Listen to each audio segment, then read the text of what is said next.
नमस्कार, आप देख रहे हैं हुंकार 24/7। मज़दूर एक ऐसा नाम जिसकी ज़रूरत छोटे से लेकर बड़े कारोबारियों को होती है। मज़दूर एक ऐसा नाम जिसके लिए कभी ना कोई राजनीतिक पार्टी बात करती है, ना ही कोई नेता बात करता है। मज़दूर एक ऐसा नाम, आखिर ये मज़दूर क्या करे, किसके पास जाए, कहाँ जाए अपनी सैलरी के लिए, अपने हक के लिए, जिसके लिए कोई नहीं लड़ता। आज हम इन्हीं मुद्दों को लेके बात करेंगे चंद्रशेखर जी से, जो कि मज़दूर यूनियन के अध्यक्ष हैं। सर, आपका हुंकार 24/7 में स्वागत है। Thank you. सर, आप ये जो मज़दूर यूनियन चला रहे हैं, लगभग कितना समय हो गया है आपको चलाते हुए? मैं 1979 से यूनियन में कार्यरत हूँ और मैं तभी से इसमें जनरल सेक्रेटरी और प्रेसिडेंट रहा हूँ। मैं 6 यूनियन चलाता हूँ। Delhi hosiery worker union, Indian steel and metal worker union, Delhi construction worker union, printing press मजदूर सभा, plumber and allied industrial worker union और चरम एंड रबड़ उद्योग यूनियन। जैसे कि शेखर जी, यूनियन तो बहुत सारी होती हैं, लेकिन ज़्यादातर यूनियन क्या करती हैं कि फर्जी होती हैं, जिनकी कोई रजिस्ट्रेशन नहीं होती, जिनका कोई रजिस्टर्ड नंबर नहीं होता। वो क्या करती हैं, मज़दूरों को अपने जाल में फंसाती हैं, बहला फुसला के उनका यूज करती हैं। कैसे पता चलता है कि कौन सी यूनियन सही है, कौन सी गलत है? देखिए, इसमें कुछ कसूर वर्कर का है, कुछ कसूर इसके अंदर हमारे लेबर डिपार्टमेंट का भी है, क्योंकि लॉ ये कहता है कि बिना रजिस्ट्रेशन यूनियन के आप लेबर ऑफिस में काम नहीं कर सकते। अब होता क्या है कि कर्मचारी कुछ दिन यूनियन के दफ्तर में काम करता है, उसके बाद वो कुछ दिन के बाद एक थैला उठा के अपना यूनियन एक नया सा नाम रख लेता है, क्रांतिकारी मजदूर मोर्चा, और उसके अंदर कोई रजिस्ट्रेशन नहीं होती। और लेबर डिपार्टमेंट भी उनकी मदद इसलिए करता है कि अनरजिस्टर्ड यूनियन है, उनको कोई जवाब नहीं देना होता। उन्हीं से एक झूठी कंप्लेंट बनवा के मैनेजमेंटों को तंग करते हैं और वही वर्कर का नुकसान करते हैं, क्योंकि उनको लेबर लॉ के बारे में कुछ ज्ञान नहीं होता। शेखर जी, जैसे यूनियन बहुत सारी होती हैं और बहुत सारे ट्रेड भी होते हैं, कंपनियां भी होती हैं। कुछ कंपनियों में, कुछ कारखानों में चमड़ा बनता है, कुछ में कपड़ा बनता है, कुछ स्टील की होती हैं और भी अनेकों होती हैं। लेकिन कौन से मजदूर को, कौन से एम्प्लॉय को किस यूनियन के पास जाने कैसे पता चलेगा? देखिए, हमारा जो ट्रेड यूनियन एक्ट है उसको हम ट्रेड यूनियन क्यों कहते हैं? ट्रेड का मतलब होता है मार्का, यानी कि आप किस मार्का की यूनियन चलाना चाहते हैं, किस इंडस्ट्री में चलाना चाहते हैं। इसलिए ट्रेड यूनियन हर उसके जो भी वो ट्रेड होता है उसकी यूनियन अलग से रजिस्टर्ड करता है, उसी में कार्य कर सकती है यूनियन। और लेकिन यहाँ क्या होता है, मैंने जैसे अभी आपको कहा, एक सुंदर सा नाम रखा जो कि अनलीगली है। इसलिए ट्रेड यूनियन एक्ट जब आप पढ़ेंगे वो सीधा कहता है कि हर ट्रेड की यूनियन अलग होनी चाहिए। इसी तरह जिस ट्रेड की यूनियन है, सपोज गारमेंट का है, जुराबें बनियाने बनाने वाला है, तो वो हौजरी वाली यूनियन होनी चाहिए, गारमेंट की होनी चाहिए। कंस्ट्रक्शन वर्कर है, उसकी कंस्ट्रक्शन वर्कर की यूनियन होनी चाहिए। प्रिंटिंग प्रेस है, उसकी प्रिंटिंग प्रेस की यूनियन होनी चाहिए। अगर कोई चरम या रबड़ की उद्योग है तो उसकी चरम की या रबड़ की यूनियन होनी चाहिए। इसी प्रकार हर ट्रेड की अलग यूनियन होनी चाहिए। ट्रेड यूनियन एक्ट यही कहता है। जैसे कि दिल्ली प्रदेश में 3 सरकारें हैं, बारी बारी सब आते हैं, राज करते हैं, लोगों के विकास की बात करते हैं, लेकिन मजदूरों के हक की बात कोई सरकार नहीं करती। क्या कहेंगे इस पे आप? क्योंकि वो मजदूरों के नाम से ही सरकार में आते हैं, सबसे ज़्यादा मजदूरों का शोषण ही वो करते हैं। आज मैं आपको एक बहुत बड़ी भेद की बात बताता हूँ, क्योंकि जितनी भी पॉलिटिकल पार्टियां हैं सारे मालिकों से पैसा खाती हैं, और वो जब कोई भी यूनियन बनाई जाता है तो वो क्या करती है, उस यूनियन का मिसयूज करती हैं और यूनियन को जो भी किसी ट्रेड की होती है, जैसे हमारा फेडरेशन है, एटक है, इंटक है, HMS है, BMS है, C2 है, वो क्या करते हैं कि उन फेडरेशनों को पैसा देती हैं और फिर वो दबाव डालती हैं उन यूनियनों पर कि आप उस मजदूर का भला नहीं होना चाहिए, नंबर 1। नंबर 2, आप देखेंगे जितने भी लेबर डिपार्टमेंट अफसर हैं, जितने जज हैं लेबर के कोर्टों में, वो सारे के सारे बड़े घरों से आते हैं जो मजदूर के नाम से ही चिढ़ते हैं, इसलिए उनको न्याय नहीं मिला जाता और वो मजदूर अपना परेशान रहता है और पॉलिटिकल पार्टियां उनका मिसयूज करती हैं।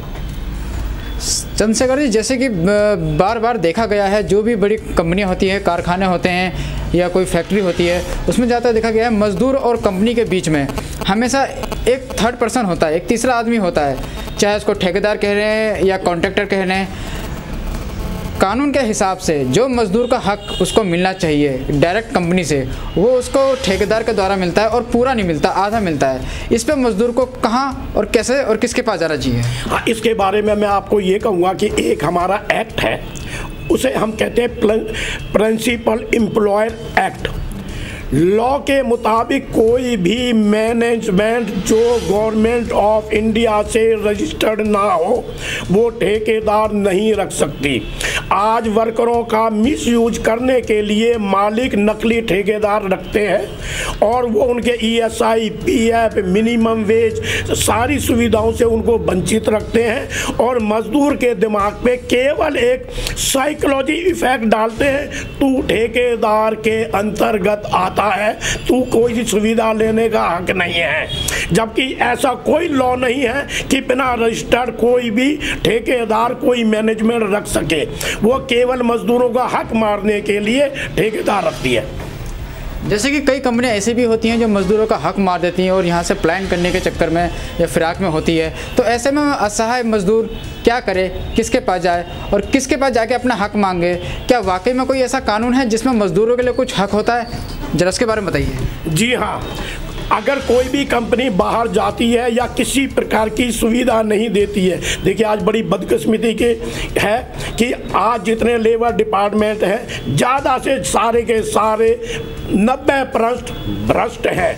देखिए हमारे पास एक एक्ट है कि जितने भी कोई भी मैनेजमेंट किसी प्रकार की जो भी सुविधाएं हैं वर्कर को अगर नहीं देता है तो वर्कर अपनी कंप्लेंट यूनियन के माध्यम से या स्वयं लेबर डिपार्टमेंट में जाए, वहाँ पे शिकायत करे और वहाँ पर लेबर इंस्पेक्टर वहाँ जाकर मैनेजमेंट्स को जाके बात करता है। वो उसको कहेगा भाई आप इसको ESI दें, PF दें, ESI वाला ES दिलाएगा, PF वाला PF दिलाएगा और जो लेबर इंस्पेक्टर है वो उसको अपॉइंटमेंट लेटर दिलवाए, उसका हाजिरी रजिस्टर भरवाए, उसका वेतन रजिस्टर भरवाए, उसको बोनस दिलवाए। अगर मैनेजमेंट नहीं देती है तो उसका चालान करे।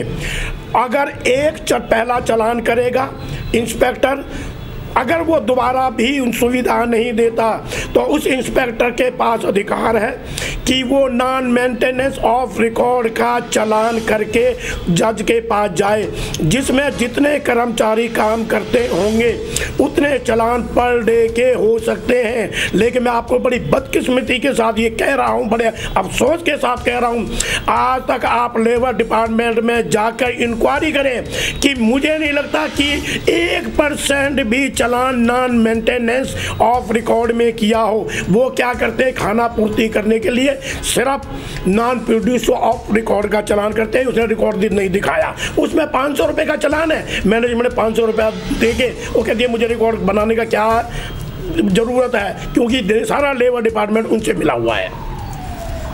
चंद्रशेखर जी, आपके द्वारा अभी हाल ही में 8 और 9 जनवरी को एक मजदूर हड़ताल आयोजित की गई, आखिर क्या कारण था और किस संदर्भ में आप लोगों के द्वारा हड़ताल रखी गई? देखिए, हमारा हड़ताल करने का अधिकार है। हड़ताल हमारा करने का उद्देश्य है कि वर्करों को कोई कानूनी सुविधा नहीं मिल रही है और मैं किसी सरकार के बारे में नहीं कहता।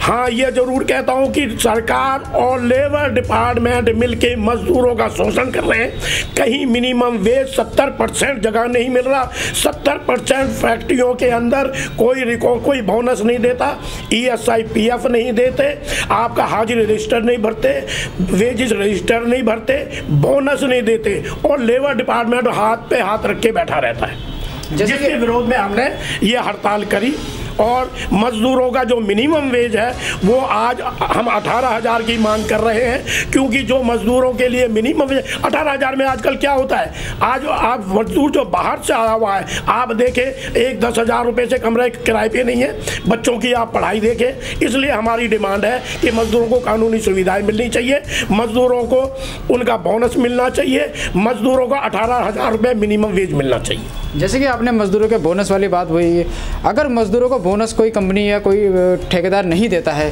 तो क्या उसके ऊपर भी कोई लॉ है, कोई कानून है मजदूरों के लिए? जी हाँ, हमारी गवर्नमेंट ऑफ इंडिया ने बोनस एक्ट बनाया हुआ है, मिनिमम वेज एक्ट बनाया हुआ है, लेकिन मैंने जैसे कहा कि लेबर डिपार्टमेंट और मालिकों की मिली भगत के कारण मजदूरों को न्याय नहीं मिल पा रहा है। हाँ, उसके साथ कुछ हमारे जो विदाउट रजिस्ट्रेशन यूनियन है, इसमें उनका भी बहुत बड़ा हाथ है, जिनका बढ़ावा आज की डेट में सारा लेबर डिपार्टमेंट देता है, और जो रजिस्टर्ड यूनियन है उनसे वो बचने की कोशिश करता है, क्योंकि वो उनके होते हुए हेराफेरी नहीं कर सकते। चंद्रशेखर जी, जैसे कि वेतन लोगों को जो मिलता है, हमारे जो मजदूरों का न्यूनतम वेतन, मिनिमम वेतन कितना होना चाहिए, और अभी जो प्रेजेंट में कितना है, और आने वाले टाइम में आपकी मांग कितने की है, जब हम मजदूरों के लिए बताइए ताकि उन तक ये बात पहुंच सके। देखिए, 14,000 रुपये आज मिनिमम वेज है और हम 18,000 की मांग कर रहे हैं। सर, आपका बहुत बहुत धन्यवाद जो आपने होमगार्ड 24/7 को अपना कीमती समय दिया। Thank you. मैं आपके साथ इस उम्मीद के साथ आपसे निवेदन करूंगा, ये उम्मीद करूंगा कि आप लेबर डिपार्टमेंट वालों का भी एक इंटरव्यू लें और जो मजदूरों को न्याय नहीं मिल रहा है वो दिलवाएं। जैसे कि आपने देखा, हमने चंद्रशेखर जी से मज़दूरों को यूनियन को लेकर बात करी, मज़दूरों के हक़ को लेकर बात करी। उनका यही कहना है कि बहुत सी कंपनियां ऐसी हैं जो मज़दूरों का हक़ मार देती हैं, और इनके बीच में जो सबसे बड़ा पैसा खाने वाले हैं वो हैं ठेकेदार या कॉन्ट्रैक्टर। मज़दूर और कंपनी के बीच कभी भी कोई तालमेल नहीं बनाया, बीच में जो ठेकेदार होते हैं वो इनका पैसा बीच में ही खा जाते हैं। फिलहाल बने रहिए होमगार्ड 24/7 के साथ। धन्यवाद।